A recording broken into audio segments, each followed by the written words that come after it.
What happens to a vintage gold watch if you put it through the washing machine? Well, I can show you because my grandfather's gold watch has been, unfortunately, through the washing machine, and I can show you what kind of damage this does to your timepiece. So let's get into it. As you can see here, the case back of the watch is also engraved as it was a gift from the company my grandfather was working at the time. The dial of this watch is quite badly damaged, of course, and as is the date disc. As you can see here, it's almost like this rust red, which I actually kind of like, to be honest. But I was very surprised when I opened the case back because the movement actually does not look that bad. Please remember that this is a watch from the 70s, and even if these watches had water resistant ratings after such a long time, you shouldn't expect your vintage watch to still be water resistant.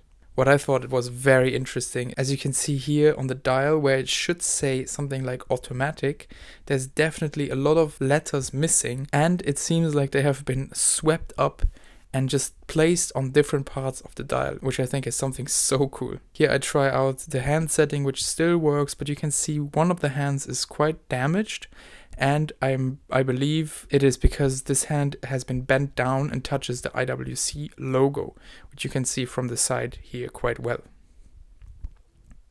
So first off, let's remove the hand so that we can remove the dial.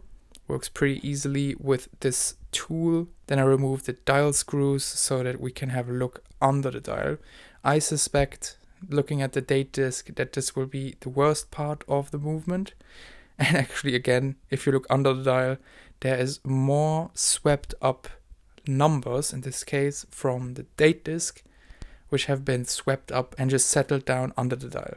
Here you can see that the dial side of the movement definitely got the most damage. So here I removed a small clip that holds on to the winding rotor, which is also quite dirty on the underside. To be honest, when I took this movement apart, I didn't really notice it, but it's extremely dirty, probably due to the solvents in the washing machine lifting every debris up and just disposing it somewhere on the movement. But if you look closely here, you can see two jewels that are not being used, which is of course not how it's supposed to look. But I found out that someone actually removed most of the automatic works from this movement. I continued the disassembly where I tried to get rid of some of the dust with this pegwood stick. But to be honest, it is way less bad than I thought, because going to the washing machine is about the worst that I imagine could happen to a watch. Let's take out the balance wheel. This one is also fine. I of course check out all the pieces. I'm disassembling them. And this is quite a cool piece holding on to the winding mass, which is actually kind of a shock protection for the wind. And here you can see this bridge with the two jewels that were not doing anything. And if you look closely, you can actually see that one of them is cracked. So it is possible that a watchmaker wanted to replace this jewel, but he also knew that the winding systems IWC was using at the time were prone to causing debris on the movement, so maybe he just left them out altogether. I only realized this after the fact, looking back at the footage, but this watch is really very, very dirty, which is quite ironic, seeing as though it went through the washing machine.